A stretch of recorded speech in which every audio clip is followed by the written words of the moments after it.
नमस्कार बच्चों, BA final वालों को आज हम जैसे कल हम स्टार्ट किए थे आप लोग को गद्य विधाएं, हिंदी साहित्य की गद्य विधाएं, जिसमें आपका कहानी और निबंध कल हुआ था। आज आपका है उपन्यास, हिंदी उपन्यास का उद्भव व विकास। आज हम बताएंगे जो उपन्यास है कब से स्टार्ट हुआ था और ये भारतेंदु युग से इसका शुरुआत मानी जाती है। जैसे आधुनिक काल से ही आपने सुना होगा, बताए भी थे कि आधुनिक काल से सारी गद्य विधाएं जो हैं वो शुरू हो गई थी। और गद्य विधाओं में उपन्यास का स्थान देखिए दिया है कि इसका प्रारंभ भारतेंदु युग से है और ये गद्य विधा का सशक्त रूप है। उपन्यास तो आप पढ़े होंगे, जैसा कि आपने प्रेमचंद का उपन्यास आपके सिलेबस में अक्सर रहता है। और इनका देखिए इन्होंने दिया कि काव्य में जो स्थान महाकाव्य को मिलता है, गद्य में वही स्थान उपन्यास को मिलता है। जैसे काव्य में महाकाव्य को जो स्थान मिलता है, जो बहुत प्रसिद्ध होता है, महाकाव्य होता है, वही गद्य में सबसे उच्च स्थान अगर है तो वो उपन्यास का है। उपन्यास दो शब्दों से मिलकर बना है, उप धन न्यास। उप माने होता है निकट या समीप, और उपन्यास का होता है रखना या स्थापित करना। तो उपन्यास, अतः उपन्यास वह है जिसमें मानव जीवन के किसी तत्व को उक्त रूप में समन्वित करके रखा जाए। मतलब किसी भी वाक्य को कि जिसमें मानव जीवन के किसी भी तत्व को उक्त मतलब ठीक ढंग से के रूप में समन्वित करके समीप रखा जाए। जैसा कि आपने कहानी देखा, कहानी एक उसका छोटा रूप है, उपन्यास उसका, जिसमें कई पात्र और कई घटनाएं सम्मिलित होती हैं। संस्कृत में कहा जाता है उपन्यासः प्रधानः मतलब उपन्यासः प्रधानम, प्रसन्नता प्रदान करने वाली कृति को उपन्यास कहते हैं। जैसा कि उपन्यास का प्रारंभ तो भारतेंदु युग से होता है और उपन्यास गद्य विधा का सशक्त रूप है। आपने देखा कि आचार्य शुक्ल और आचार्य द्विवेदी ने काव्य में ज़्यादा गद्य को महत्व दिया है। आचार्य शुक्ल जो आलोचक हैं और आचार्य रामचंद्र द्विवेदी महावीर प्रसाद द्विवेदी जो द्विवेदी युग के कवि हैं, जिन्होंने कवियों के निर्माता जिनको कहा गया है, उन्होंने भी कहा है कि काव्य से ज़्यादा महत्व इन दोनों लोगों ने गद्य को दिया है। जैसा कि देखते हैं कि प्रेमचंद के केंद्र में रखकर हिंदी उपन्यास को 3 चरणों में बांटा गया और इसका जो विकास था स्वरूप, आधुनिक साहित्य की विधाओं में उपन्यास का महत्वपूर्ण स्थान है। जैसा कि स्वरूप और प्रभाव दोनों ही दृष्टियों से उपन्यास समकालीन जीवन का पर्याय बन गया है। और डॉक्टर श्याम सुंदर दास ने उपन्यास को परिभाषित करते हुए कहा है कि जैसा कि हम उपन्यास को परिभाषा कवियों ने अपने अपने तरीके से दी है, तो डॉक्टर श्याम सुंदर दास की परिभाषा लिखते हैं। जैसा कि देखा कि आपने इसकी परिभाषा में जो उपन्यास का विकास था, उद्भव था, विकास था, भारतेंदु काल से हुआ था। और जब से आधुनिक काल में भारतेंदु युग से ही सारी विधाएं स्टार्ट हो गई थी, गद्य विधाएं। और इसमें देखिए परिभाषा उपन्यास की सभी विद्वानों ने अलग अलग तरीके से दी अपने अनुभव के द्वारा। उन्होंने देखिए जैसा कि आप श्याम सुंदर दास ने कहा, मनुष्य के वास्तविक जीवन की काल्पनिक कथा उपन्यास है। उन्होंने कहा कि जो काल्पनिक कथा उपन्यास है, कहने का तात्पर्य यह है कि मनुष्य का ये जो यथार्थ जीवन है वो उपन्यासों की विषय वस्तु के रूप में ग्रहण किया जा सकता है। उपन्यास को और अधिक तर्क संगत रूप से विवेचित करते हुए गुलाब राय ने भी कहा है कि उपन्यास कार्य कारण, देखिए उनका भी, गुलाब राय ये दोनों हिंदी के कवि हैं, उपन्यास कार्य कारण श्रृंखला में बंधा हुआ वह गद्य कथानक है जिसमें अपेक्षाकृत अधिक विस्तार तथा पेचीदगी के साथ वास्तविक जीवन का प्रतिनिधित्व करने वाले व्यक्तियों से संबंधित वास्तविक काल्पनिक घटनाओं के द्वारा मानव जीवन के सत्य का रचनात्मक रूप से उद्घाटन किया गया है। वास्तव में विचार, विस्तार और रोचकता में 2 ऐसे तत्व हैं जिसके कारण उपन्यास अन्य विधाओं की तुलना में अधिक उपयोगी विधा है। उपन्यास का विकास भारतेंदु युग से ही प्रारंभ होता है। इसका संबंध भारतीय नवजागरण से जोड़ा गया है। आचार्य रामचंद्र शुक्ल ने लाला श्रीनिवास के परीक्षा गुरु को हिंदी का पहला उपन्यास स्वीकार किया है और परीक्षा गुरु को ही माना गया है। जैसा कि अभी और कवि हैं, पाश्चात्य कवि ब्रेकन के अनुसार उपन्यास कल्पित इतिहास है और फील्डिंग के अनुसार उपन्यास एक मनोरंजनपूर्ण महाकाव्य है, और प्रेमचंद्र के अनुसार उपन्यास मानव चरित्र का चित्र है, और मानव चरित्र पर प्रकाश डालना ही उपन्यास का मूल तत्व है। उपन्यास पुल्लिंग शब्द है। मूलतः उपन्यास का उद्भव यूरोप में रोमांटिक कथा के माध्यम से कथा साहित्य में उदित हुआ, जो मूलतः भारतीय प्रेमाख्यानों में प्रेरित था। वर्तमान में उपन्यास शब्द का प्रयोग नॉवेल के अर्थ में सर्वप्रथम भारतेंदु हरिश्चंद्र ने अपनी रचना मालती में किया है। जैसा कि उपन्यास के बारे में कहा गया है कि जो हिंदी का उपन्यास भारतेंदु युग से है, वास्तविक विकास भारतेंदु युग से है। यद्यपि पूर्व कई धाराएं प्रचलित थी जिन्हें विद्वानों ने उपन्यास के अंतर्गत रखा है। हिंदी उपन्यासों की परंपरा का संबंध संस्कृत के उपन्यास कादम्बरी 10 कुमार चरित्र से जोड़ा गया है। कुछ विद्वान सूफी प्रेमाख्यान काव्यों से औपन्यासिक परंपरा जोड़ते हैं। यहाँ तक कि हिंदी के प्रथम उपन्यास का संबंध है तो आचार्य रामचंद्र शुक्ल ने ये परीक्षा गुरी को हिंदी का प्रथम उपन्यास माना, और सिद्धाराम फुलौरी के भाग्यवती को भी हिंदी का जो 1877 में थी वो हिंदी का प्रथम उपन्यास माना गया। और परीक्षा गुरु में अंग्रेजी शिक्षा प्राप्त मध्य वर्ग की बुराइयों में जकड़े एक व्यापारी का चित्रण किया गया है, और यह उपन्यास शिक्षा मध्य वर्ग के सामाजिक जीवन का प्रतिनिधि उपन्यास है। जैसा कि बालकृष्ण भट्ट ने आपने कल जैसा पढ़ा है कि आप भारतेंदु काल के सारे कवि, इनका विकास आप देखते हैं कि उपन्यास और जीवनी, नाटक, कहानी, इस सब का विकास भारतेंदु युग से शुरू हो जाता है। अब भारतेंदु युग के कवि जितने भी हैं उन्होंने भी उपन्यास लिखा है। सबसे ज़्यादा उपन्यास, और आप सुने भी होंगे मुंशी प्रेमचंद को, जिनको कथा सम्राट कहानी के बारे में कल आपकी चर्चा हुई थी, और उनके उपन्यास भी हैं। और जैसे कि भारतेंदु युग के जितने भी कवि थे, जैसे बालकृष्ण भट्ट ने नूतन ब्रह्मचारी जो 1886 में थी, जिनकी रचना 100 अजान एक सुजान 1892 नामक उपन्यासों में ब्रिटिश प्रभाव के विपरीत भारतीय आदर्शों को चित्रित किया गया है।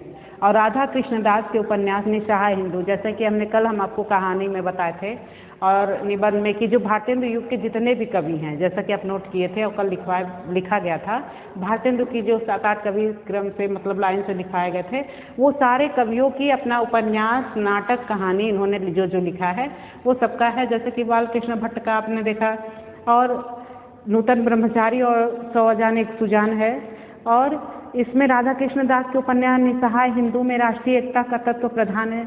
इसमें 2 मित्रों तथा गोवध के विरुद्ध आंदोलन का चित्रण किया गया है। अयोध्या सिंह उपाध्याय हरियोध ने ठेठ हिंदी का ठाठ और अधकिला फील नामक उपन्यासों में अनिमेल विवाह के दुष्परिणाम और ग्रामीण जनता के अंधविश्वासों का चित्रण किया है। और तिलस्मी उपन्यासों के अंतर्गत देवकीनंदन खत्री, और इनकी देवकीनंदन खत्री की अपने चंद्रकांता और चंद्रकांता संतति, चंद्रकांता बहुत पहले आती थी, अब 2002-03 उनमें देखे होंगे, 2003 क्या 2000 के पहले ही जो आता था सीरियल चंद्रकांता, देवकीनंदन खत्री का जासूसी उपन्यास कहा गया था। और इसमें इन्होंने चंद्रकांता संतति तथा हरे कृष्ण जौहर की कुसुम लता उल्लेखनीय है। इन उपन्यासों में चमत्कार, प्रदर्शन, कौतूहल, वृद्धि, प्रेम प्रसंग का सरल और प्रभावमय वर्णन किया गया है। जासूसी उपन्यासों के अंतर्गत गोपाल राम गहमरी कृत अद्भुत लाश और गुप्तचर उल्लेखनीय है। इन उपन्यासों में रहस्य और रोमांच की प्रधानता होती है। ठाकुर जगमोहन सिंह का श्यामा स्वप्न रोमानी उपन्यास है। प्रगाढ़ प्रेमानुभूति और सामाजिक रूढ़ियों का द्वंद्व उपन्यास में गहरी करुणा के साथ अंकित है, और विषय वस्तु और शिल्प दोनों ही दृष्टियों से भारतेंदु युग के उपन्यास एक नई परंपरा का प्रारंभ करने की दृष्टि से अत्यंत महत्वपूर्ण है। इस काल में सामाजिक उपन्यासों की अधिकता रही और मानवीय प्रेम के विविध पक्षों का भावात्मक चित्र खींचने में इस युग के जो उपन्यासकार थे वो सफल हुए थे। जैसा कि आपने देखा आधुनिक काल में जितने भी उपन्यासकार थे, आपने द्विवेदी युग में जैसे कि भारतेंदु युग के ये कवि थे, भारतेंदु युग ने ये उपन्यास लिखा। इसको अगर हम पार्ट में कर देंगे कि कौन से कवि ने, भारतेंदु युग के जितने भी कवि थे उन्होंने भारतेंदु युग में उपन्यास लिखा, फिर द्विवेदी युग में फिर आगे चलता रहा, क्योंकि जहाँ से स्टार्ट होता है आधुनिक काल 1875 से लेके 1900 से प्रारंभिक काल ऐसा शुरू हो गया इसका। और इसमें कहा गया कि द्विवेदी युग में मुख्य रूप से सामाजिक, ऐतिहासिक, तिलस्मी, जासूसी आदि प्रकार के उपन्यास लिखे गए। सामाजिक उपन्यासों में लज्जाराम शर्मा का आदर्श दंपति और बिगड़े का सुधार और नव समाज अयोध्या सिंह उपाध्याय का अधखिला फूल और राधिका रमण प्रसाद सिंह का वन जीवन विशेष रूप से चर्चित है। जैसा कि आपने देखा कि जो कहानी भी लिखे थे उस समय परिस्थिति के अनुसार उस काल का नाम भी वही पड़ा। भारतेंद्र युग में समस्या प्रधान था, द्विवेदी युग में द्विवेदी युग की विशेषता इतिवृत्तात्मकता थी, जिसको देखते हुए उस समय के उपन्यास उसी प्रकार लिखे गए थे और श्रद्धाराम फुल्लौरी का माना गया था।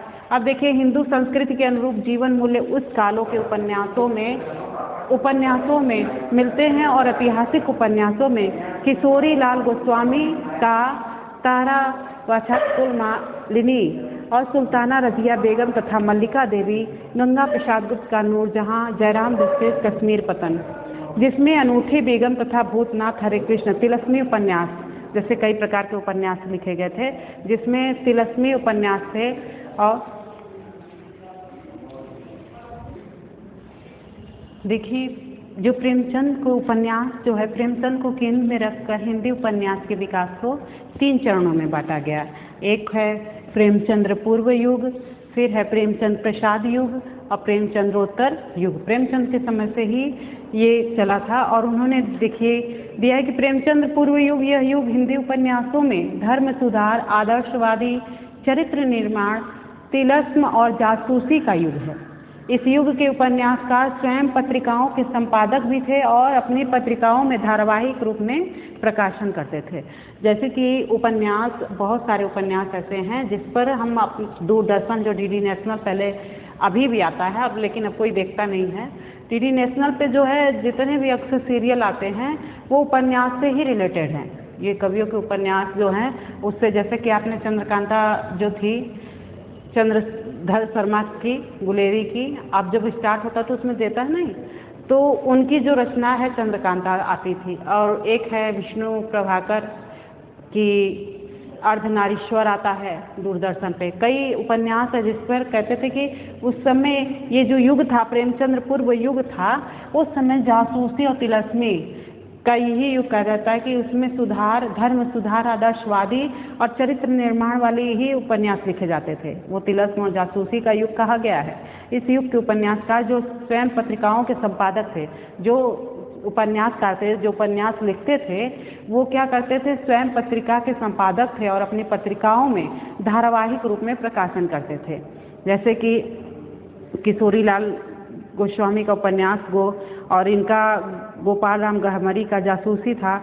उपयुक्त पत्रिकाओं में किन उपन्यासों के अतिरिक्त बाल कहानियां प्रकाशित होती थी और हिंदी का पहला उपन्यास किसे माना जाए, इसको लेकर समीक्षकों में भेद है। आचार्य रामचंद्र शुक्ल ने लाला श्रीनिवास दास के परीक्षा गुरु को पहला उपन्यास माना और हजारी प्रसाद ने श्रद्धा राम फुल्लौरी की भाग्यवती, जैसे शुक्ल ने परीक्षा गुरु, ये परीक्षा पहला उपन्यास माना गया था। आचार्य शुक्ल जी ने परीक्षा गुरु को पहला उपन्यास माना। परीक्षा गुरु को पहला उपन्यास माना, जो लाला श्रीनिवास दास का है। ने परीक्षा गुरु को, जो रचना है लाला श्रीनिवास दास की,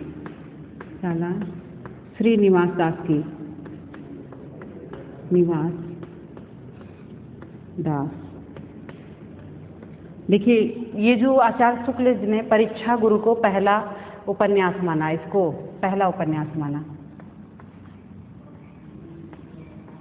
पहला उपन्यास। और श्रद्धा राम फुल्लौरी जो हैं, हजारी प्रसाद ने श्रद्धा राम फुल्लौरी की भाग्यवती को माना। परीक्षा गुरु हुआ, दूसरा भाग्यवती हुआ, जिसे हजारी प्रसाद द्विवेदी ने माना।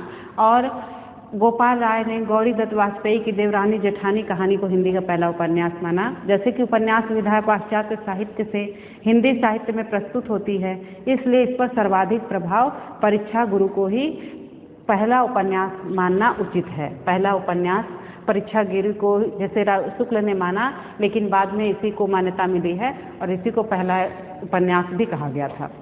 अब देखिए, परीक्षा लाला श्रीनिवास दास का जो सदादर्श पत्रिका में छपता था परीक्षा गुरु, इसका नायक जो है मदन, जो परीक्षा गुरु का जो नायक है मदन कुसंगति का शिकार हो जाता है और मित्र जो ब्रज किशोर की सहायता से वापस सन्मार्ग पर लौटाता है। यही परीक्षा गुरु का कथानक था। और इसमें बालकृष्ण भट्ट जो हैं नूतन ब्रह्मचारी, इसमें महाराष्ट्रीय युवक विनायक राव जो ब्रह्मचारी हैं की कथा है और 100 अजान एक सुजान इसका नायक, जैसे लाला श्रीनिवास दास का है। इसमें जो पहले कवि लाला श्रीनिवास दास और फिर हैं इसके बाद बालकृष्ण भट्ट, जिनकी रचना 100 अजान एक सुजान और फिर रहस्यमय कथा, और लज्जा राम मेहता का है धूर्त रसिक लाल, स्वतंत्र माँ और परतंत्र लक्ष्मी, हिंदू गृहस्थ, आदर्श दंपति और बिगड़े का सुधार या सती सुखदेवी। इन्होंने देखिए सबका हम अभी बताए थे कि जो निसहाय हिंदू जो है इनका है राधा कृष्ण दास का, ये भारतेंद्र युग के कवि हैं। इसके पहले हमने बताया था बालकृष्ण भट्ट जो नूतन ब्रह्मचारी, अयोध्या सिंह उपाध्याय हरिऔध ने ठेठ हिंदी का ठाठ और अधिकिला फूल नामक उपन्यासों में अनमेल विवाह के दुष्परिणामों और ग्रामीण जनता के अंधविश्वासों का चित्रण किया है। तिलस्मी उपन्यासों के अंतर्गत देवकीनंदन खत्री हैं जिनकी रचना है चंद्रकांता और चंद्रकांता संतति, और हरे कृष्ण जौहर कृत कुसुम लता उल्लेखनीय है। इन उपन्यासों में चमत्कार प्रदर्शन, कौतूहल, वृद्धि, प्रेम प्रसंग का सरल और प्रभावमय वर्णन किया गया है। जासूसी उपन्यासों के अंतर्गत गोपाल राम गहमरी जो जासूसी उपन्यास लिखते हैं, उन्होंने अद्भुत लाश और गुप्तचर उल्लेखनीय है। उन उपन्यासों में रहस्य और रोमांच की प्रधानता होती है और ठाकुर जगमोहन का स्वामा स्वप्न रोमानी उपन्यास है। प्रगाढ़ प्रेमानुभूति और सामाजिक रूढ़ियों का द्वंद्व उपन्यास में गहरी करुणा के साथ अंकित है। विषय वस्तु और शिल्प दोनों ही दृष्टियों से भारतेंद्र युग के उपन्यास एक नई परंपरा का प्रारंभ करने की दृष्टि से अत्यंत महत्वपूर्ण है और इस काल में सामाजिक उपन्यासों की अधिकता रही। मानवीय प्रेम के विविध पक्षों का भावात्मक चित्र खींचने में इस युग के उपन्यासकारों को विशेष सफलता मिली है, जैसा कि ये भारतेंद्र युग की थी। भारतेंद्र युग के जितने भी उपन्यासकार थे उन्होंने मानवीय प्रेम के विविध पक्षों का भावात्मक चित्र खींचा है। और अब देखिए द्विवेदी युग। द्विवेदी युग में भारतेंद्र युग में कवियों ने ऐसा लिखा, और द्विवेदी युग में मुख्य रूप से सामाजिक, ऐतिहासिक और तिलस्मी, जासूसी आदि प्रकार के उपन्यास लिखे गए थे। और सामाजिक उपन्यास में लज्जा राम शर्मा का आदर्श दंपति, बिगड़े का उपन्यास लिखे गए, बिगड़े का सुधार और नव समाज, अयोध्या सिंह उपाध्याय का भी बताए हैं। और ऐतिहासिक उपन्यासों में किशोरी लाल गोस्वामी का और सुल्ताना रजिया बेगम तथा मल्लिका देवी, और गंगा प्रसाद गुप्त का नूर जहां, जयराम दास कृत कश्मीर पतन तथा चांद बीबी आदि महत्वपूर्ण उपन्यास है। और तिलस्मी उपन्यासों में देवकीनंदन खत्री का काजल की कोठरी, अनूठी बेगम तथा भूतनाथ, हरे कृष्ण जौहर के माया महल कमल कुमारी तथा भयानक खून तथा किशोरी लाल गोस्वामी का तिलस्मी शीश महल उल्लेखनीय है। जासूसी उपन्यासों में गोपाल राम गहमरी कृत सरकटीलाश, चक्करदार चोरी, जासूस की भूल, जासूस पर जासूसी महत्वपूर्ण उपन्यास है। द्विवेदी युग के उपन्यासकारों में किसी गहरी प्रतिबद्धता के दर्शन नहीं होते। एक नई बात हुई है कि इस युग में मौलिक उपन्यासों के अतिरिक्त अनुदित उपन्यास खूब लिखे गए। विषय वस्तु में वह विस्तार नहीं दिखाई देता जैसा प्रेमचंद युग में दिखाई पड़ता है। प्रेमचंद युग में जैसा कि हमने देखा कि प्रेमचंद युग में से ही उपन्यास को बांटा गया, और प्रेमचंद पूर्व युग, प्रेमचंद प्रसाद युग और प्रेमचंदोत्तर युग। प्रेमचंद युग में हिंदी उपन्यास को एक नई दिशा मिली। न केवल विषय वस्तु की विविधता की दृष्टि अपितु शिल्प पक्ष की प्रौढ़ता की दृष्टि से प्रेमचंद युग उपन्यास साहित्य का स्वर्णकाल है। इसे उपन्यास साहित्य का स्वर्णकाल भी कहा जाएगा प्रेमचंद युग को। अब इसमें है कि इसमें कहते हैं कि विविधता न केवल विषय वस्तु की विविधता की दृष्टि से अपितु शिल्प पक्ष की प्रौढ़ता की दृष्टि से प्रेमचंद युग उपन्यास साहित्य का स्वर्णकाल है। और इस युग के उपन्यासकारों में प्रेमचंद, जयशंकर प्रसाद, विशंबरनाथ शर्मा कौशिक, चतुर्सेन शास्त्री और प्रताप नारायण श्रीवास्तव, वृंदावन लाल वर्मा, शिवपूजन सहाय, जैनेन्द्र कुमार आदि के नाम महत्वपूर्ण है। जैसा कि प्रेमचंद ने सेवा सदन, प्रेमाश्रम, कई इनके उपन्यास लिखे गए हैं प्रेमचंद्र के। अब देखिए इसमें प्रेमचंद्र को केंद्र में रखकर जो हिंदी उपन्यास लिखा गया, तो प्रेमचंद के बारे में तो जानना जरूरी है ना कि प्रेमचंद कौन थे, और बहुत इन कथा सम्राट और इन्हीं के उपन्यास बहुत ज़्यादा फेमस हैं। और प्रेमचंद के इन्होंने कई उपन्यास लिखे हैं। जैसा कि इनके बारे में थोड़ा सा जान लेते हैं कि प्रेमचंद्र का वास्तविक नाम धनपत राय था। धनपत राय था, इनको कलम का सिपाही भी कहा गया है, धनपत राय। प्रेमचंद्र जो है इनका बचपन का नाम है धनपत राय, और ये उर्दू में नवाब राय नाम से लिखते थे। उर्दू में जो रचना करते थे, उर्दू में जो रचना करते थे उसमें उर्दू में नवाब राय नाम से रचना करते थे, नवाब राय। इनके पुत्र जो हैं अमृत राय, जिन्होंने इन पर इनकी जीवनी लिखी थी, कलम का सिपाही। और कलम का सिपाही मतलब ये कलम से ही अपने जब लड़ाई हुई थी स्वतंत्रता के लिए, तब हमारा उस समय प्रेमचंद अपने कलम के द्वारा ही युद्ध लड़ रहे थे, मतलब कलम के सिपाही तभी कहे जाते थे। कि प्रेमचंद जो थे उनका जन्म 31 जुलाई 1880 में जन्म था इनका, 1880 में जन्म था। और लमही ग्राम वाराणसी, पिता अजायब लाल, माता आनंदी देवी और पितामह गुरु सहाय लाल। इनकी कहानी संग्रह सोजे वतन की 1907 में जो इनकी कहानी जो थी सोजे वतन की, जो ब्रिटिश सरकार ने जब्त कर ली थी, सोजे वतन, जिसकी 700 जो प्रतिलिपियां थी, प्रतिलिपियां 1880 में इनका जन्म। और सोजे वतन जो है, सोजे वतन की 700 प्रतियां जो 1907 में अंग्रेजी सरकार ने क्या कर ली थी, जब्त कर ली थी। सोजे वतन की 700 प्रतिलिपियां और कुछ बची थी इनकी। और उसमें मुंशी दयानंद इन्हें प्रेमचंद ने नील फिल्म की पटकथा भी लिखी थी। नील फिल्म आप देखे होंगे, नहीं देखे होंगे तो सुने होंगे, पूछ लीजिएगा किसी से। इसकी जो पटकथा थी वो प्रेमचंद्र ने ही लिखी थी। और इन्होंने प्रेमचंद का पहला उपन्यास था असरारे मवाबित, असरारे मवाबित, उर्दू पत्रिका आवाज़े खल्क धारावाहिक रूप में। और एक रचना थी, पहले जैसे नवाब राव में नाम से लिखते थे, तो इनकी जो रचनाएं थी, इनकी जो रचनाएं थी वो उर्दू में थी। हम सुरमा हम नवा सवाब, जो हिंदी में प्रेम अथवा दो सखियों के विवाह से अनुदित किया गया। और जलवा इसार जो है हिंदी में वरदान। बजारे उस्न एक रचना थी इनकी उर्दू में। सेवा सदन और गौसाए आफिमत प्रेमाष्टम और चौगाने हस्ती रंगभूमि। जैसे कि देखेंगे कि आप इनका जो प्रेमचंद के जो उपन्यासों का क्रम है, उपन्यास का इनका क्रम है, तो इसका एक ट्रिक भी बता सकते हैं कि सेवा करोगे तो वर मिलेगा।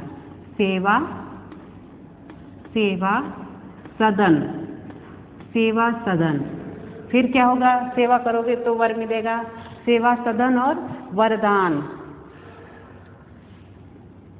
वरदान, फिर प्रेमाश्रम, प्रेमाश्रम। इनके देखिए क्रम से उपन्यास है, सब पूछता है, प्रेमाश्रय, रंगभूमि, निर्मला, प्रतिज्ञा,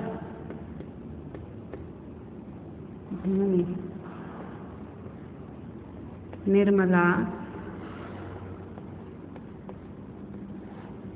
प्रतिज्ञा,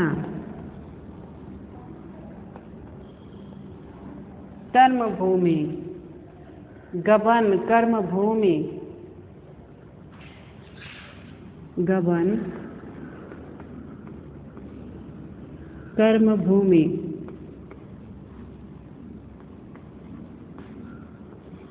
गोदान, मंगलसूत्र जो था इनका अधूरा था। जो गबन, कर्मभूमि, गोदान और जो मंगलसूत्र है वो अपूर्ण है। मंगलसूत्र, मंगलसूत्र अपूर्ण है।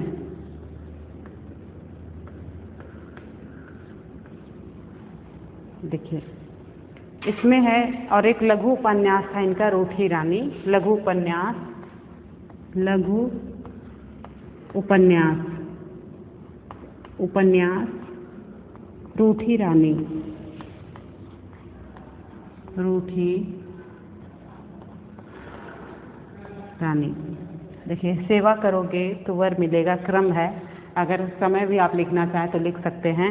सेवा सदन का 1918 है, वरदान का 1921, प्रेमाश्रय 1922, रंगभूमि 1925, निर्मला 1927, निर्मला का जो है 1927 है, और प्रतिज्ञा का 1929, और फिर है गबन का 1931, कर्मभूमि का है 1932, और गोदान जो है लास्ट में 1936।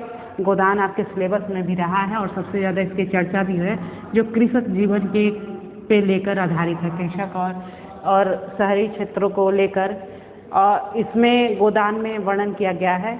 अब देखिए, इसमें जो सेवा सदन है, सेवा सदन ऐसे भी कर सकते हैं, सेवा करोगे तो वर मिलेगा तो प्रेम होगा। फिर वो रंग भूमि में आएंगे, निर्मला रहती है, निर्मला एक पात्र है, स्त्री इसी को लेकर करते हैं। फिर वो प्रतिज्ञा लेती है, फिर उसका गबन हो जाता है, वो कर्म भूमि पर उतरती है, कर्म करने के लिए तैयार होती है। फिर जो भी रहता है वो भी क्या हो जाता है, गोदान हो जाता है। फिर मंगलसूत्र टूट जाता है और रानी रूठ जाती है। ऐसे करके भी उपन्यास का ट्रिक है, आप कैसे भी पढ़ के याद कर लीजिएगा। ये इनका उपन्यास का क्रम है प्रेमचंद का, क्योंकि प्रेमचंद पूर्व युग था, प्रसाद युग में आएगा, और प्रेमचंद के नाम से है तो इनके थोड़ा उपन्यास क्लियर होने चाहिए, और सबसे ज़्यादा एग्जाम में इन्हीं के उपन्यास पूछे भी जाते हैं। जैसा कि देखिए, इनका सेवा सदन है, ये 1918 में प्रकाशित हुआ था, और इसमें वेश्या सुधार का विषय है, इसमें वेश्या सुधार के विषय में है। और जो वरदान है, इसमें आध्यात्मिक पौराणिक मान्यताओं को स्थान मिला, परंतु राष्ट्रीय आंदोलन की चमक मिलती है। और रंगभूमि है, जिसमें गांधीवादी आंदोलन का कृषक संघर्ष इसका विषय वस्तु है। और निर्मला, जिसमें अनमेल विवाह का वर्णन है, और जिसमें विमाता को संकट इसका विषय वस्तु है। अनमेल विवाह विमाता को संकट का विषय है। और गबन जो है, गबन आप पढ़े होंगे, गबन भी आपके सिलेबस में रहा है। गबन और गोदान अक्सर सबसे ज़्यादा सिलेबस में आता है। गबन में है, जिसमें कि आभूषण की लालसा, हरियाली तीज पर युवतियों के चंद्रहार के प्रति लालसा को दिखावे और प्रदर्शन की प्रवृत्ति को मुख्य विषय बनाया गया है। और देखिए, हिंदी कहानी का विकास तो 1900 से माना जाता है, ऐसे ही 1875 से इसका भी विकास माना जाता है। अब कर्मभूमि जो है, कृषक जीवन पर भी है। कृषक संघर्ष, उत्पीड़न और हरिजनों के कल्याण पर चलाए जा रहे आंदोलन का विषय है। और इसमें जो प्रेमाश्रम है, इसमें यह हिंदी का पहला राजनीतिक उपन्यास है। हिंदी का ये पहला राजनीतिक उपन्यास है, पहला राजनीतिक उपन्यास।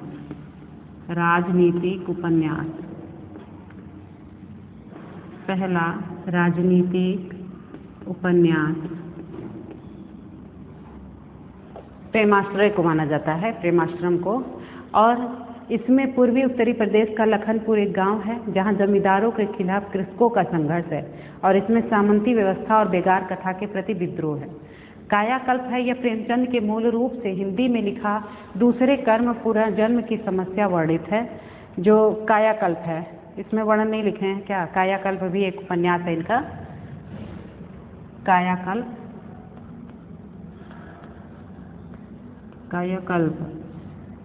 कायाकल्प और रंगभूमि को लगभग एक ही कहा गया कि प्रेमचंद मूल रूप से हिंदी में लिखा दूसरे कर्म पुनर्जन्म की समस्या वर्णित है। और जो प्रतिज्ञा है प्रेमचंद हम खुरमा हम सबाब का हिंदी रूपांतरण है, जिसमें प्रेमा नाम से प्रेमा नाम किया, और बाद में 2 सखियों का विवाह नाम दिया, अंत में दूसरे प्रतिज्ञा नाम दिया गया। और उसमें प्रेमचंद ने सामाजिक और पारिवारिक 2 परस्पर विरोधों के मूल्य दृष्टियों के द्वंद्व को प्रस्तुत किया है। अब है इनका गोदान, जो प्रेमचंद का अंतिम उपन्यास है। इसे कृषक जीवन की महागाथा कहा गया है। इसकी तुलना टॉल्स्टॉय के war and piece, Gorky, mother मार से तुलना की जाती है। इसको आदर्शोन्मुखी यथार्थवाद भी कहा गया है। अब प्रेमचंद का अपूर्ण उपन्यास है मंगलसूत्र। इनका अपूर्ण उपन्यास मंगलसूत्र है। आप जैसे जयशंकर प्रसाद का देख लें, इसके बाद आते हैं आपके जयशंकर प्रसाद की रचनाएं हैं कंकाल, तितली, इरावती, और विशंबरनाथ कौशिक का माँ भिखारणी, चंडी प्रसाद का मनोरमा प्रभात, और शिव पूजन का देहाती दुनिया। उपन्यास पढ़ना, उपन्यास जैसे कि आपने कहानी में देखा जो रुचि होती है समाप्त हो जाती है, लेकिन उपन्यास में भी वही ललक होती है, वही जागरूकता, वही आनंद देने वाली कृति है। और इसमें भी कहते हैं कि प्रेमचंद के हिंदी उपन्यास को एक नई दिशा मिली, न केवल विषय वस्तु की विविधता। देखिए इनके उपन्यास के प्रेमाश्रय, कर्मभूमि, रंगभूमि और गदन इसमें रंगभूमि, गबन, गोदान, मंगलसूत्र, इन्होंने जो प्रेमचंद के पूर्व उपन्यास शिक्षा, उपदेश तथा मनोरंजन के लिए लिखे जाते थे, परंतु प्रेमचंद के लिए उपन्यास सृजन एक रचनात्मक दायित्व था। प्रेमचंद हिंदी साहित्य में आदर्शोन्मुख यथार्थवाद के प्रणेता थे। उनका दृष्टिकोण मानवतावादी था। विविध सामाजिक समस्याओं, दहेज प्रथा, शोषण समस्या, अनमेल विवाह की समस्या, रूढ़ियों और पाखंडों की समस्या का चित्रण उन्होंने अपने उपन्यासों में गंभीरतापूर्वक किया। जैसा कि बाद में कंकाल, तितली और इरावती की रचना की। सामाजिक यथार्थवाद प्रसाद जी के उपन्यास की विषय वस्तु है। उनके उपन्यासों की भाषा अत्यंत मोहक और भावपूर्ण है। विशंबर नाथ शर्मा कौशिक ने अपने 2 उपन्यासों माँ और भिखारणी में आदर्श और यथार्थवाद के तनाव को व्यंजित किया और माँ की गोद के लिए पुत्र के प्रति वास्तविक और गोद लेने वाली माँ के व्यवहार को तुलनात्मक दृष्टि से आंकने का प्रयास किया है। भिखारणी नामक प्रेम कथा में रामनाथ नामक एक धनी युवक भिखारी नंदू और उसकी युवा पुत्री जस्सो को अपने यहाँ शरण देता है। रामनाथ और जस्सो की प्रेम कथा के रूप में उपन्यास की कथा वस्तु विकसित होती है। अब चंडी प्रसाद शर्मा हृदय ने मनोरमा और मंगल प्रभात नामक उपन्यासों की रचना की। इनमें भारत के सांस्कृतिक मूल्यों की जीवंतता पर बल दिया गया है। इन उपन्यासों की नैतिक पृष्ठभूमि आदर्शवादी सांचे से जुड़ने के कारण गंभीर बन जाती है और शिव पूजन सहायकृत देहाती दुनिया में सामाजिक यथार्थ को नए सिरे से रेखांकित किया गया है। देहाती दुनिया का गांव भारत का एक प्रतिनिधि गांव है। सियाराम शरण गुप्त रचित उपन्यासों में अंतिम आकांक्षा और नारी चर्चित रहे हैं। वृंदावन लाल वर्मा एक ऐतिहासिक उपन्यासकार थे। उन्होंने मृगनयनी, झांसी की रानी, गढ़ कुम्हार आदि उपन्यासों के माध्यम से इतिहास के झंझावात के बीच कथा उत्पन्न करने की सफल चेष्टा की है। अब प्रेमचंद का युग उपन्यासों के रचनात्मक विकास का युग है। इस समय के रचनाकारों ने एक नई कथा भाषा का निर्माण किया। सामाजिक जागरूकता, प्रतिशीलता, मानवीय सहानुभूति इस काल के उपन्यास की मुख्य विशेषताएं थी। प्रेमचंद के उपरांत हिंदी उपन्यासों की कई धाराएं प्रचलित हो गईं। विशेष रूप में सामाजिक, व्यक्तिवादी, समाजवादी और समाजवादी, ऐतिहासिक और मनोविश्लेषणात्मक कोटि के उपन्यास रचे गए, जैसे कि जैनेन्द्र भगवती प्रसाद वाजपेयी और उपेन्द्रनाथ अस्त, भगवती चरण वर्मा, रांगे राघव, नागार्जुन, अमृतलाल नागर और राजेंद्र यादव। इन्होंने जो हिंदी उपन्यास परंपरा को समृद्ध बनाया। जैनेन्द्र कुमार ने परख, सुनीता, त्यागपत्र और कल्याणी आदि उपन्यासों के माध्यम से मानव चरित्र का एक नया संसार रचा। संस्कार और नैतिकता का द्वंद्व उनके उपन्यासों की उल्लेखनीय विशेषता है। परख में उन्होंने विधवा कट्टों को केंद्र में रखकर उसके जीवन में घटित विरोधाभासों और तनाव का चित्रण किया है और हिंसा और अहिंसा का द्वंद्व सुनीता का केंद्रीय तथ्य है। सुनीता हरिप्रसन्न की हिंसा का उत्तर अहिंसा से देती है। विवाह, स्वेच्छाचार, प्रेम और घृणा, व्यक्ति और समाज, जीवन और जगत की विविध समस्याओं को जैनेन्द्र गांधीवाद और मनोविश्लेषणात्मक का पुट देकर हल करने का प्रयत्न करते हैं। वहीं इलाचंद जोशी ने मुख्य रूप से घृणामयी, जहाज का पंछी, मुक्तिपथ, सुबह के भूले तथा सन्यासी नामक मनोवैज्ञानिक उपन्यासों की रचना की है। जोशी के उपन्यास में के नायक आत्मरति, दंभ और कुंठाओं के शिकार हैं। वे एक स्वाभाविक जीवन नहीं जीते तथा प्रतिक्रिया स्वरूप विक्षिप्त व्यवहार करते हैं। आगे ने शेखर एक जीवनी, नदी के दीप, अपने अपने अजनबी आदि उपन्यासों की रचना की। विशेष रूप से शेखर एक जीवनी एक विशिष्ट उपन्यास है और शेखर और सती के संबंधों के माध्यम से आगे ने मानव अस्तित्व की स्वतंत्रता की समस्या को सुलझाने का प्रयास किया है। आगे के उपन्यास मानवीय संवेदना की तरलता के मूल में प्रेम और पीड़ा के चरम अनुभव से संबंध हैं। विशेष रूप से अस्तित्ववादी दर्शन और मनोविश्लेषणात्मक, जैसा कि आपने देखिए उपन्यास के बारे में सभी कवियों ने उपन्यास लिखा। उपन्यास जो है इसकी परिभाषा भी कवियों ने दी। इसमें कहते हैं कि उपन्यास स्वतंत्रता के उपरांत जैसे कि अपने अपने अजनबी इन्होंने लिखा है शेखर एक जीवनी, जिसमें शेखर और शशि के संबंधों के माध्यम से अज्ञेय ने मानव अस्तित्व की स्वतंत्रता की समस्या को सुलझाने का प्रयास किया। अज्ञेय के उपरांत उपन्यास मानवीय संवेदना की तरलता के मूल में प्रेम और पीड़ा के चरम अनुभव से संबंध है। विशेष रूप से अस्तित्ववादी दर्शन और मनोविश्लेषणात्मक को उपयुक्त संदर्भ प्रदान करने में उन्हें सफलता मिली है। प्रेमचंदोत्तर युग के सामाजिक उपन्यासों में पांडे बेचन शर्मा उग्र रचित उन्होंने लिखा था चंद हसीनों के खतूत और दिल्ली दलाल बुधवा की बेटी कांटा, निराला कृत अप्सरा अलका, प्रभावती निरुपमा और भगवती चरण वर्मा रचित चित्रलेखा, टेढ़े मेढ़े रास्ते, भूले बिसरे चित्र, सामर्थ और सीमा, सीधी सस्ती बातें, उपेंद्र नाथ अस्क कृत गिरती दीवारें, गर्म राख, बड़ी बड़ी आंखें, शहर से घूमता आईना और विष्णु प्रभाकर का है आवारा मसीहा, स्वप्नमयी, दर्पण का व्यक्ति। देखिए सबका अमृतलाल नागर का बूंद और समुद्र, संतरज के मोहरे, अमृत और विष, नाचो बहुत गोपाल, मानस का हंस, खंजन नयन जो सूरदास को केंद्र में रखकर लिखा गया है, मानस का हंस तुलसीदास को। इस प्रकार के जो उपन्यास में सामाजिक जीवन की समस्याएं, अंतर्विरोध और विषमता प्रकट हुई है। प्रगतिवादी उपन्यासों में साम्राज्यवादी विरोधी चेतना प्रकट हुई और राहुल संस्कृतायन, यशपाल, नागार्जुन, रांगी राघव, अमृत राय, भैरव प्रसाद प्रगतिशील आंदोलन से जुड़े उपन्यासकार थे।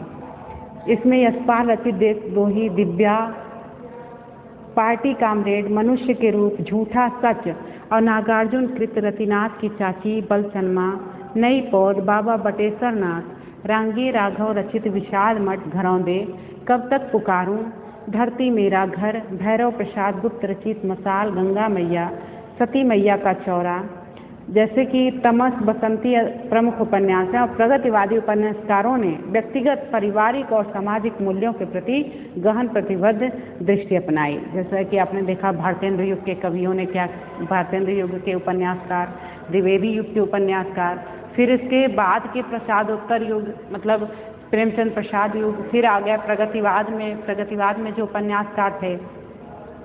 अब स्वतंत्रता के उपरांत जो हिंदी उपन्यासों का स्वरूप निरंतर बदलता रहा है, विशेष रूप से आधुनिकता बोध पर आधारित उपन्यासों की परंपरा प्रारंभ हुई और मोहन राकेश रचित अंधेर बंद कमरे में, न आने वाला कल, निर्मल वर्मा कृत वे दिन और राजकमल चौधरी कृत मछली मरी हुई, ताश के पत्तों का शहर, कमलेश्वर रचित डाक बंगला, गंगा प्रसाद विमल कृत अपने में अलग, नरेश मेहता कृत यह बंधु था। सबकी देखिए सब कवियों ने अलग अलग रचनाएं की और इन्होंने महत्वपूर्ण उपन्यास थे। इन उपन्यासों में आस्थाहीनता, व्यर्थता, अजनबीपन और आत्मनिर्वासन आदि आधुनिक जीवन मूल्यों के रूप में उभरे हैं। समकालीन पीढ़ी में शिवानी कृष्णा शोभती, उषा पियम्बदा, मृणाल पांडे, राजकुमार भ्रमर, ममता कालिया, रमेश चंद्र शाह, इन्होंने समकालीन जीवन की विसंगतियों को अनुभव कर उससे गहराई से जुड़कर देखा और समझा है। इस कारण इनकी जीवन विषयक दृष्टि में प्रामाणिकता विद्यमान है। पंकज बिष्ट का उपन्यास लेकिन दरवाजा पहाड़ से दिल्ली में बसे कलाकारों और बुद्धिजीवों का केंद्रित है। अब्दुल बिस्मिल्लाह का झीनी झीनी बीनी चदरिया बनारस के साड़ी बुनकरों के शोषण और अभाव की अंतरंग झांकी प्रस्तुत करता है। और रमेश चंद्र शाह की रचना किस्सा गुलाम में एक बुद्धिजीवी दलित पात्र कुंदन के माध्यम से गांधी दर्शन और जड़ों की ओर वापसी की चिंता को व्यक्त किया है। आज का उपन्यास जीवन के संघर्षों का प्रतीक है। आज़ादी के बाद जो उपन्यास के काल को मोहभंग के बाद संक्रमण का समय कहा गया है। आधुनिकता, मूलहीनता, जैसे आज़ादी के बाद था आधुनिकता, मूलहीनता, अकेलापन, पलायन, यौन स्वच्छंदता आदि प्रवृत्तियों से हिंदी उपन्यासों का रचना संसार किसी प्रभावी विषय वस्तु का आविष्कार नहीं कर सकता है। यद्यपि यथार्थ के स्तर पर जो समकालीन मानव नियति है, उस संदर्भ में इन उपन्यासों को निश्चय ही विश्वसनीय स्वीकार किया जा सकता है। गोविंद प्रसाद मिश्र की लाल पीली जमीन में शहरी जीवन के यथार्थ और मनुष्यत्व की समस्याओं का चित्रण है और अमृतलाल नागर के नाचो बहुत गोपाल में भंगी जीवन की सामाजिक आर्थिक विसंगतियों का प्रकटीकरण है। और जगदीश चंद्र ने धरती धन अपना नामक उपन्यास में समकालीन गांवों के जीवन में आते हुए बदलाव को विवेचित किया है और इस काल के आंचलों में ग्रामीण जीवन के सौंदर्य के नष्ट होने की व्यथा गहरी टीस के साथ व्यंजित है। और महिला कथा के लेखन के माध्यम से स्त्री मुक्ति और दलित कथा लेखन के माध्यम से दलित मुक्ति का कथा लेखन के माध्यम से दलित के प्रश्न को दृढ़तापूर्वक व्यंजित किया गया है। जैसा कि इसमें दिया है कि अंचलों में ग्रामीण जीवन के सौंदर्य, अंचल माने होता है किसी क्षेत्र, ग्रामीण जीवन क्षेत्र जो होता है उसको अंचल या आंचलिक उपन्यासकार भी कहते हैं, जैसे फणीश्वरनाथ रेणु हैं। इन्होंने जो महिला कथा के लेखन के माध्यम से स्त्री मुक्ति को बताया, मुक्ति और दलित कथा लेखन के माध्यम से दलित मुक्ति कथा के लेखन, दलित के प्रश्न को दृढ़तापूर्वक व्यंजित किया गया है। इधर के महत्वपूर्ण उपन्यासों में रामदेव शुक्ल का गोम देवता, सुरेंद्र वर्मा का मुझे चांद चाहिए, उषा प्रेमदा का रुकोगी नहीं राधिका, मन्नू भंडारी का आपका बंटी, इन्होंने जो उपन्यास लिखा था मन्नू भंडारी का आपका बंटी उपन्यास में कृष्णा सोपती का जो है मित्रों मरजानी, प्रभा खेतान ये महिला लेखिका हैं, इस समय सशक्त लेखिका कही गई हैं। इन्होंने अलगा सरावगी का कलिकथा बाया बाईपास, मैत्रेयी पुष्पा कालमा कबूतरी, क्योंकि अब इस समय जितने भी एग्जाम हो रहे हैं अक्सर इन लेखिकाओं के पूछा जाता है उपन्यास। इसमें अलमा कबूतरी, विनोद कुमार शुक्ल का दीवार में खिड़की रहती है, कमलकांत त्रिपाठी का पाही घर, गिरिराज किशोर का पहला गिरमिटिया, और विवेकी राय का सोना माटी, और विभूति नारायण राय का शहर में कर्फ्यू आदि उल्लेखनीय है। कुल मिलाकर यह कहा जा सकता है कि हिंदी उपन्यास मानवीय नियति से जूझते हुए आज की समस्या समाधान के लिए संघर्षरत है। कहते हैं कि जो हिंदी का उपन्यास था वो मानवीय नीति के से जितने भी जूझे हुए आज की समस्या है उसके समाधान में हमेशा प्रयासरत है, संघर्षरत है, ऐसा देखा गया है उपन्यासों में। अब देखिए हिंदी उपन्यास के विभिन्न प्रकार, जैसे कि उपन्यास के बारे में जाने की कौन कवि किस काल में उपन्यासकारों ने जो जो उपन्यास लिखे, फिर इसके बाद है तो उपन्यास के विभिन्न प्रकार। उपन्यास के विभिन्न प्रकार में है कि उपन्यासों के वर्णन में प्रत्यक्षता और परोक्षता आधार पर विचार करने पर उपन्यास के निम्न तत्वों के आधार पर विभिन्न प्रकार प्राप्त होते हैं। जैसा कि सभी कवियों ने अलग अलग तरीके से लिखा है। और घटना प्रधान उपन्यास, जैसा कि ऊपर दिया है, घटना प्रधान कथा वस्तु की दृष्टि से जो भेद दिया गया है और पात्रत्वों के आधार पर भेद, और फिर है उद्देश्य के आधार पर भेद। और कथा वस्तु की दृष्टि से घटना प्रधान उपन्यास और ऐतिहासिक उपन्यास था, जिसमें घटना प्रधान उपन्यास में इन उपन्यासों में लेखक कुतूहलपूर्ण घटनाओं का जाल बुनकर पाठक को उसमें उलझाए रखता था और पात्र की घटनाओं को घटित करने के लिए सामने आते हैं, उनका अपना कोई विशिष्ट उद्देश्य नहीं होता। जैसे देवकी नंदन खत्री का उपन्यास चंद्रकांता संतति और नरेंद्र मोहनी का वीरेंद्र नीर आदि, इसमें जो होता है कि इनका कोई विशिष्ट उद्देश्य नहीं होता, ये बस मनोरंजन के लिए और लोगों को उलझाए रखने के लिए। देखिए सबसे ज़्यादा इस समय उपन्यास या नाटक या कोई भी सीरियल आ रहा है अगर टीवी पे, तो सबसे ज़्यादा जासूसी, जिसमें नावकीपन, कृत्रिमता ज़्यादा है, कल्पना ज़्यादा है, उसी को ज़्यादातर पसंद किया जा रहा है। जैसे कि जासूसी आता है, बच्चे भी बहुत मन से देखते हैं, बड़े भी उसको बहुत मन से देखते हैं। ऐसे ही मतलब कि ये उलझाए रखना, इसमें दिया है ना कि घटना प्रधान उपन्यास, जो घटना को प्रधान मानकर किया जाता है। और इसमें ये है कि व्यक्ति घटनाओं को घटित करने के लिए ही सामने आता है। इसमें कहते हैं कुतूहलपूर्ण घटनाओं का जाल बुनकर पाठक को उसमें क्या करता है, उलझाए रखता है। और ऐतिहासिक उपन्यास है कि इन उपन्यासों की कथा इतिहास प्रसिद्ध कोई राजा, सैनिक अथवा किसी विशिष्ट घटना का वर्णन होता है। इसमें लेखक युगीन परिस्थितियों को इतिहास के माध्यम से आंकता है। जैसे इतिहास में किसी रानी पद्मावती हुआ या कोई ऐसी रानी को लेकर जो रचनाएं हुई, ऐतिहासिक कथा को लेकर मतलब ऐतिहासिक पात्र लेकर जो रचनाएं होती थी वो ऐतिहासिक उपन्यास में आती है। इसमें हजारी प्रसाद द्विवेदी का जैसे है बाण भट्ट की आत्मकथा, आंचलिक उपन्यास जो है, इन उपन्यासों में किसी प्रदेश की विशेष अथवा गांव की कहानियों को लेकर वर्णन किया जाता है। इन उपन्यासों का प्रमुख पात्र कोई ग्रामीण व्यक्ति होता है। जैसे फणीश्वरनाथ रेणु का मैला आंचल, फणीश्वरनाथ रेणु एक आंचलिक उपन्यासकार भी कहे जाते हैं, इसको ये ध्यान रखिएगा कि समस्या मूलक या विचार प्रधान जो उपन्यास है, इसमें आजकल ऐसे उपन्यासों की अधिकता है। ऐसे उपन्यास तो सबसे ज़्यादा है जिसमें समस्या को लिया गया है, या तो स्त्री समस्या है या बाल समस्या हो या फिर कोई मतलब ऐसी घटना जो है समस्या है, क्योंकि मानव जीवन के अधिकाधिक जटिल और संकीर्ण होता जा रहा है। नित्य नई समस्याएं उसे ग्रसने के लिए अपना मुंह फैलाए रहती। मनुष्य की इस संकटपन्न स्थिति का चित्रण उपन्यासों के माध्यम से जितना सजीव हो सकता है उतना अन्य किसी विधा के माध्यम से नहीं। बेकारी, गरीबी, विवाह संबंधी और अन्य अनेक सामाजिक आर्थिक समस्याओं का सही रूप से अंकित करने के लिए पात्रों को दिग्धार बना लेते हैं। इन उपन्यासों के अथवा चरित्र उपन्यास में विशिष्ट चरित्र चित्रण होता है, और राजनीतिक उपन्यास में राजनीतिक और सामाजिक उपन्यासों में देश और समाज के मनोवैज्ञानिक उपन्यासों का चित्रण होता है। जैसा आपने ऐतिहासिक या समस्या मूलक उपन्यास के बारे में जाना कि इसमें समस्या सबसे ज़्यादा तो इस समय है कि व्यक्ति को लेकर सबसे ज़्यादा व्यक्ति को लेकर समस्या उत्पन्न है और उसी पर सबसे ज़्यादा घटना लिखी जा रही है। इसी को समस्या मूलक या विचार प्रधान उपन्यास कहा गया है। इन उपन्यासों के अलावा चरित्र चित्रण प्रधान उपन्यास भी हो जाता है। इसमें सामाजिक उपन्यास, मनोवैज्ञानिक उपन्यास, आंचलिक उपन्यास जैसा बताया गया, और फिर समस्या मूलक विचार प्रधान उपन्यास माना गया है, जिसे राजनीतिक उपन्यास और वैज्ञानिक उपन्यास भी इसी में आते हैं।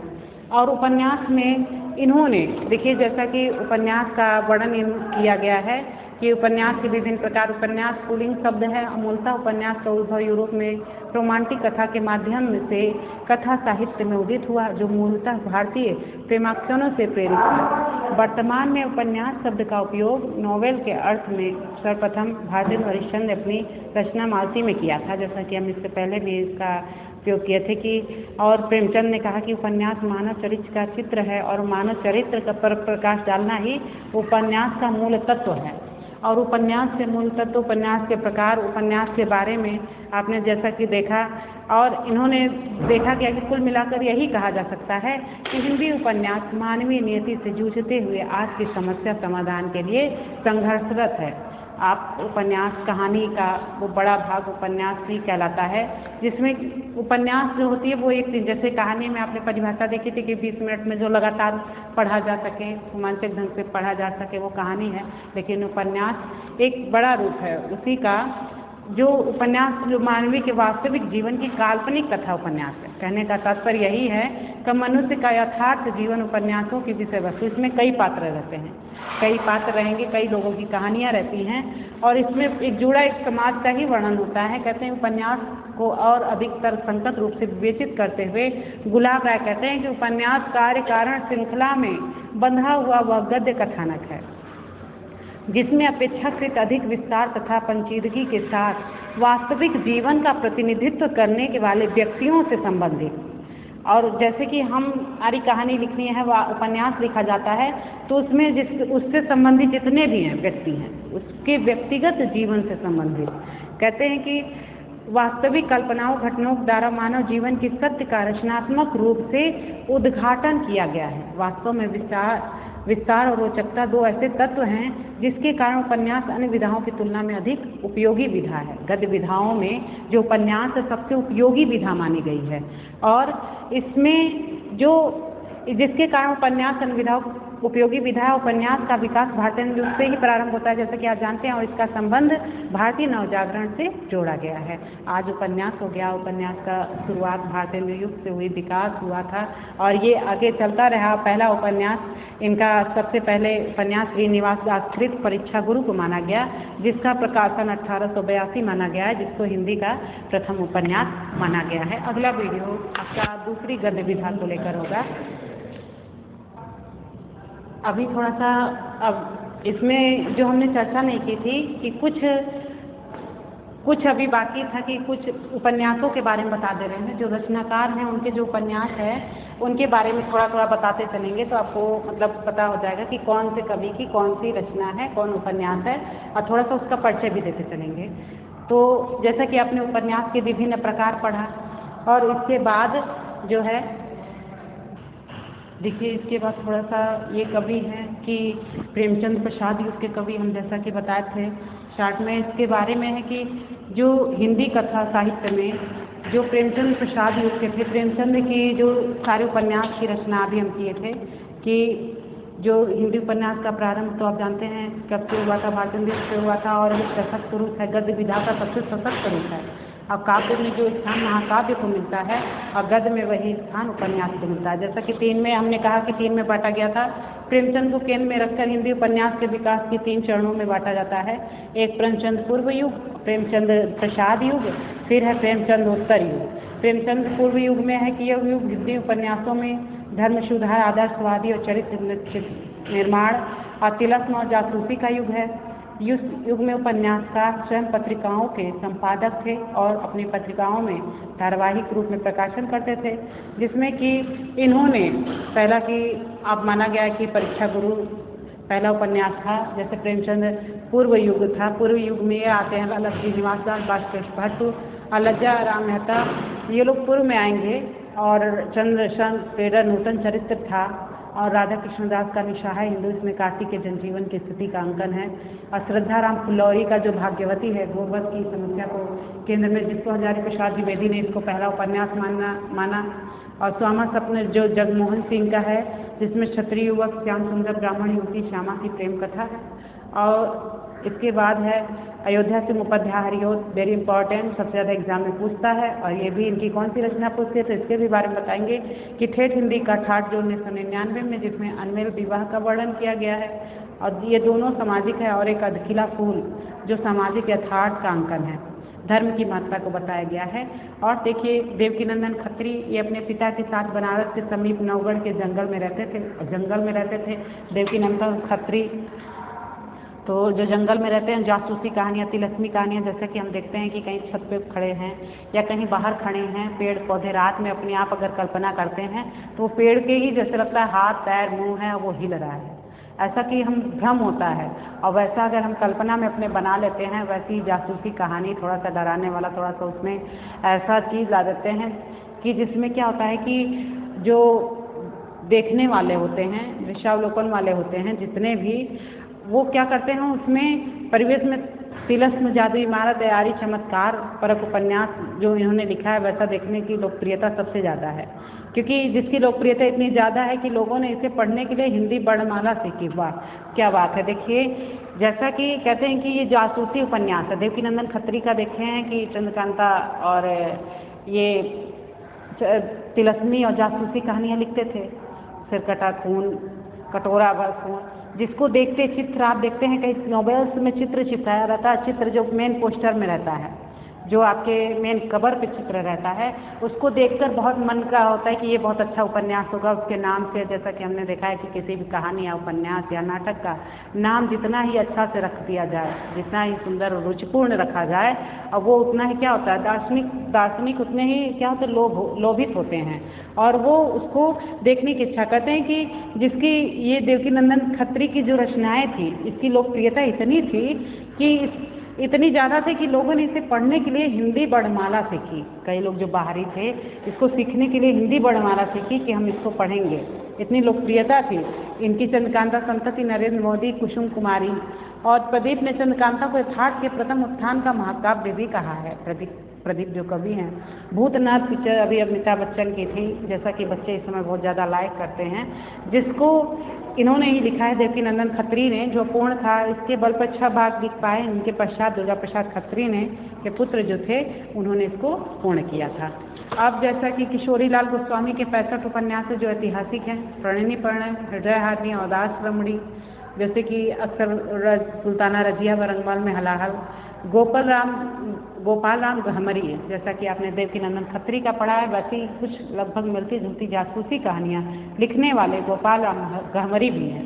जिन्होंने, इनके उपन्यास भी जासूसी परक थे। आप देखते हैं सबसे पहले CID बहुत देखते हैं, जासूसी, कि हम भी CID रहते, ऐसे ढूंढ निकालते, ऐसे पता लगाते। अक्सर ऐसा क्या होता है, रोचकता बढ़ती है बच्चों, सबसे ज़्यादा बच्चों में ये सब क्रेज है इसका।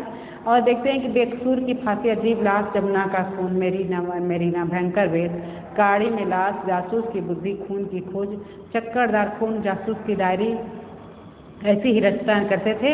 और जो गोपाल राम गहमरी जो हैं, इन्हें हिंदी का कानन डायल भी कहा जाता है, कानन डायल हिंदी का, गोपाल राम गहमरी को। अब है अंबिका दत्त व्यास, जिनकी रचना आश्चर्य वृत्तांत, इन्होंने यात्रा वृत्तांत और स्वप्न शैली का प्रयोग किया है। बाल मुकुंद गुप्त का कामनी, और राम नरेश त्रिपाठी वीरांगना, बीरबाला, लक्ष्मी और सुदर्शन का भाग्यवंती। जैसा कि आपने 3 था, पूर्व प्रेमचंद पूर्व युग का, ये पूर्व वाले हैं। और फिर है प्रेमचंद प्रसाद युग के कवि आपके सामने हैं, थोड़ा सा देखिएगा। प्रेमचंद्र हैं, प्रेमचंद के उपन्यास का तो सबसे ज़्यादा इम्पोर्टेंट और सबसे ज़्यादा पूछा जाता है, इसीलिए हम उसको क्रम वाइज भी बता दिए थे, जिसमें आप क्रम से, ट्रिक से भी याद कर सकते हैं। फिर है जयशंकर प्रसाद, जयशंकर प्रसाद की तीन उपन्यास है, कंकाल, इरावती, और जो इनकी जो उपन्यास थे कंकाल, इरावती और तितली, 3 ही हैं। और जिसमें इन्होंने प्रेमचंद का तो आप जानते ही हैं, सब सेवा सदन, प्रेमाश्रय, वरदान, निर्मला, कर्मभूमि, रंगभूमि, गोदान। और शंकर प्रसाद की यही है कंकाल, इरावती और तितली। और जिसमें ये कंकाल जो है इनका सामाजिक उपन्यास है, और इसमें और तितली जो है इसमें प्रकृति के मोहक भावपूर्ण चित्र अंकित किया गया है। और जो इरावती इनका उपन्यास है वो क्या है, अपूर्ण रह गया है।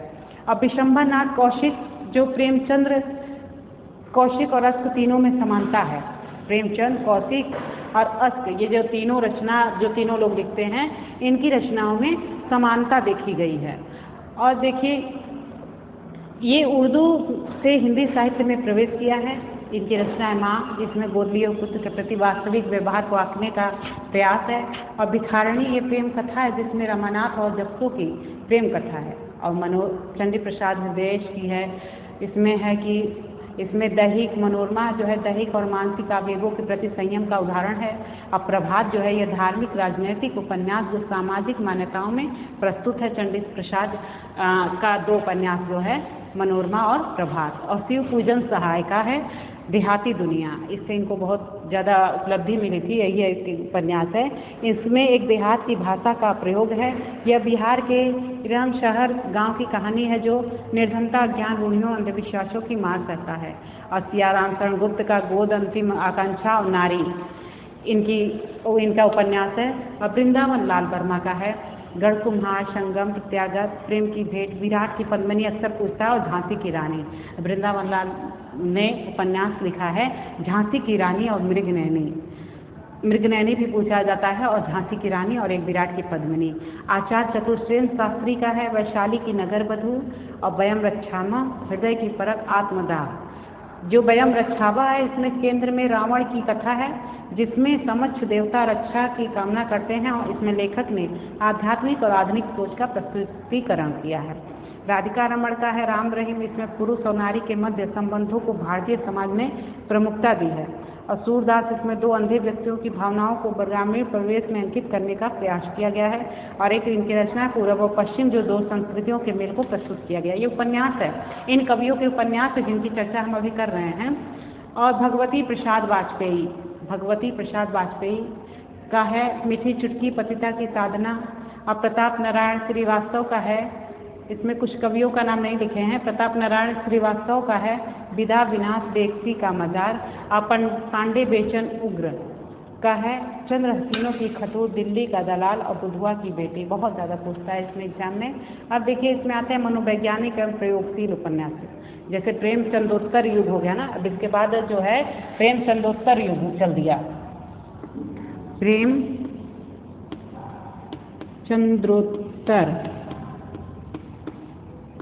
युग।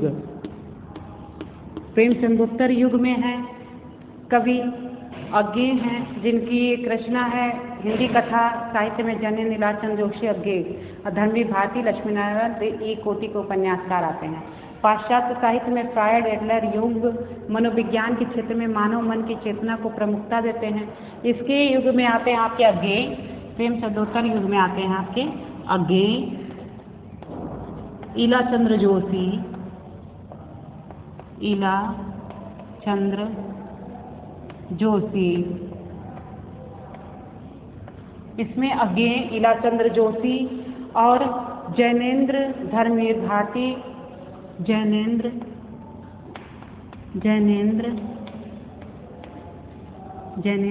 धर्मवीर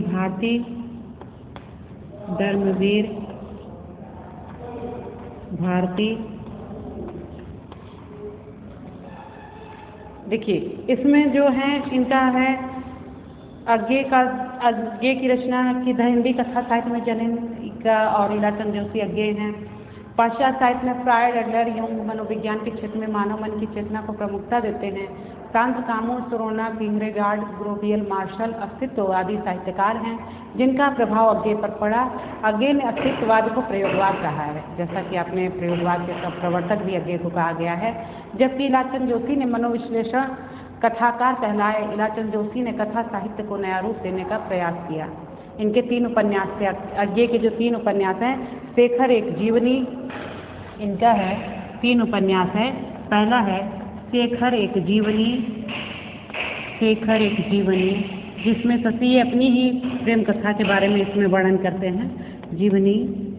और एक नदी के द्वीप है, नदी के द्वीप एक इनकी कविता भी है और उपन्यास भी है, नदी के द्वीप। और अपने अपने अजनबी 3 हैं इनका, अपने अपने अजनबी, अपने